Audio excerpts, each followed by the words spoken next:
All right, let's jump right into this explainer. Today, we're unpacking one of the most bizarre yet absolutely fascinating survival manuals ever documented. It's called the Optimist's Manual for Surviving Everything. But what makes this text so totally unique isn't just the survival advice itself.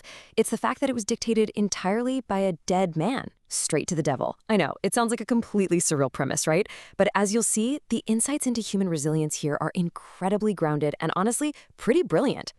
I mean, just look at the sheer absurdity of Theodore Brightness's timeline. This guy somehow manages to survive the American Civil War, the Great Chicago Fire, and the devastating 1906 San Francisco earthquake. We're talking about surviving literal battlefields and burning cities through sheer relentless positivity. And yet, look at the very end of his life. In 1924, at 97 years old, humanity's greatest survivor is ultimately defeated by an olive. A supposedly pitted olive, mind you, right in the middle of a toast about how humanity had finally eliminated needless suffering. The irony is just staggering. So who exactly is recording all these survival secrets? Well, it's not some demonic guy with a pitchfork. The narrator describes himself as a practical, everyday record keeper just sitting at a desk in hell's sub-basement. The devil actually notes that God runs marketing while he runs accounting. When Theodore arrives in the afterlife, kind of annoyed by the traffic but still cheerfully whistling, of course, the devil is so intrigued by this guy who essentially choked on his own optimism that he offers him a deal. Sit down and dictate the secrets of your survival. And the absolute foundation of Theodore's entire philosophy is breathtakingly simple. It's just this: the worst is nearly over. Theodore figured this out after surviving his first dozen or so catastrophes. His core thesis is that no matter how dire the circumstances get, if you can convince yourself that the absolute worst part is almost finished, your survival basically becomes inevitable. For Theodore, accuracy is entirely secondary. It really doesn't matter if you're dead wrong about the timeline. Attitude is what keeps you alive. Section 1. Physical catastrophes, putting delusion into practice. During the Civil War, his survival tactics were, honestly, they were baffling. First, he used what he called strategic optimistic confusion. After being conscripted into the army, he just kept wandering between regiments, completely earnest in his belief that the battle was going to end any minute. And, well, nobody shoots a guy who is so genuinely, cheerfully confused. During the Battle of Gettysburg, he literally hid in a root cellar for days with a Union deserter, a Confederate deserter, and a stressed-out chicken. While the other guys panicked, Theodore used radical reinterpretation. He just pointed out that surviving in a cellar is statistically way more pleasant than being out on the battlefield. And when the war finally wrapped up 4 years later, he claimed retroactive vindication. He'd been saying the war was nearly over for 4 years, and hey, eventually, he was proven right. But things did get very, very real for him at a medical tent after Gettysburg, which brings us to this concept of granular optimism. Theodore had to help hold down a young soldier for a battlefield amputation without any anesthetic. To keep the kid from just giving up completely, Theodore kept telling him, the hard part's almost over, nearly done now. He wasn't talking about the war, he was talking about the next sweep of the saw. That is granular optimism. When you break a catastrophe down into a single minute, or even a single breath, saying the worst is nearly over becomes constantly, technically true. It gives a person just enough fuel to endure the next agonizing second. Fast forward a few years, and Theodore finds himself on a sinking steamship called the Steadfast.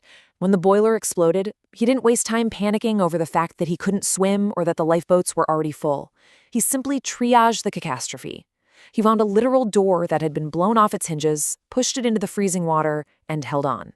The door method is all about finding the one actionable thing that floats, whether that's a piece of wood, a solid idea, or even a person who knows what they're doing, and clinging to it while you wait for the larger disaster to finish happening. Section 2. Psychological catastrophes, the danger of prosperity. So, Theodore actually mapped his survival tactics onto incredibly low-stakes everyday annoyances. A stale breakfast? Total catastrophe. Trapped in a boring conversation for 20 minutes? Catastrophe. Waiting in a ridiculously long line at the post office? Catastrophe. But his philosophy applies perfectly here too. The line is actively getting shorter, so the worst of the waiting is nearly over. That boring conversation, it will eventually end because, well, the other person eventually has to stop to breathe. By practicing granular optimism on something trivial like a spilled cup of coffee, Theodore argues that you're essentially training your brain for when the actual earthquakes happen. But here's the real curveball, the most surprising psychological disaster of all: the catastrophe of prosperity. In his late 60s, when Theodore was finally safe, his business was booming, his family was healthy, he found himself absolutely terrified. He was so intensely conditioned to survive disasters that he started catastrophizing the actual absence of a catastrophe. He was creating suffering in the present just by anticipating suffering in the future. His big realization here is profound. You have to stop waiting for the next shoe to drop. The worst isn't nearly over during prosperity, it literally just hasn't arrived yet. Now, based on Theodore's experience being trapped in Paris during the Franco-Prussian siege, he noticed that different mindsets yield vastly different outcomes when things go south. Panic? That just strains your energy. You start to believe the worst is never going to end.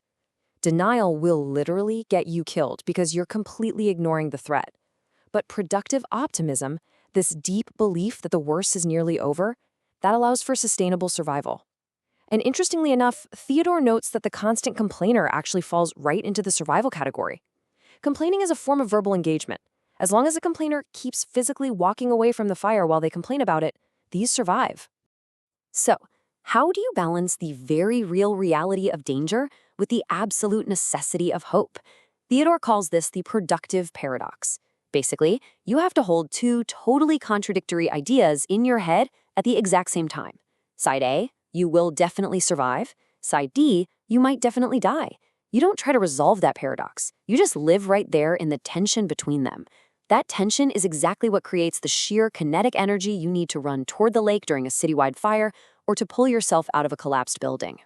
Theodore actually once had this amazing conversation with Samuel Clemens, Mark Twain, who point-blank asked him if he was just a magnificent charlatan. Theodore's response was incredibly self-aware. He said, "I perform optimism until the performance becomes real." He fully, openly admits that his belief is an improvised act. It's a collaborative fiction. But in a life-or-death survival situation, there is literally zero difference between pretending you're going to survive with absolute conviction and actually knowing it. The performance itself becomes the life raft. Section 3. The final inevitable catastrophe. Choking on optimism. Now, Theodore's final years truly tested the limits of his methodology. Aging itself became this slow-moving catastrophe. In 1920, he suffered a warning stroke. Then, in 1922, the deepest catastrophe of all struck when his beloved wife, Constance, passed away. Theodore realized that some catastrophes you don't really survive. You just have to live in the aftermath of them. He was dealing with profound grief, and increasingly, the catastrophe of irrelevance in a rapidly modernizing 20th century world that frankly didn't really want his quaint brand of optimism anymore.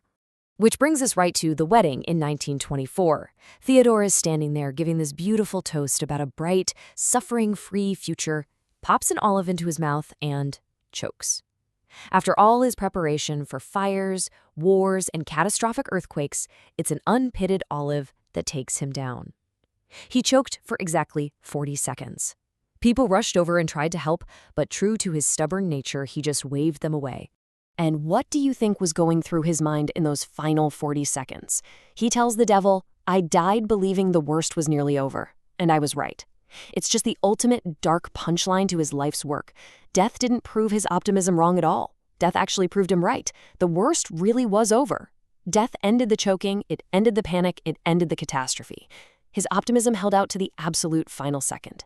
Back down in hell's sub-basement, Theodore finally finishes his dictation and asks the devil if his philosophy was actually true.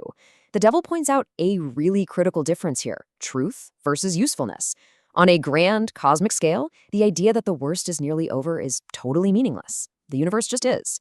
But the devil admits it is an incredibly useful story. Theodore spent 97 years telling a highly functional, useful lie that allowed him and the people around him to endure the unendurable. It was a delusion, sure, but a functional delusion that became the truth after the fact. So, as we wrap up this explainer today, I want to leave you with something to think about. What catastrophe are you currently surviving, and is your worst nearly over? Whether it's a massive, life-altering shift or literally just the catastrophe of a really boring Tuesday, remember Theodore Brightness. Find your floating door, measure your survival one breath at a time, and remember, the worst is nearly over. Thanks for joining me.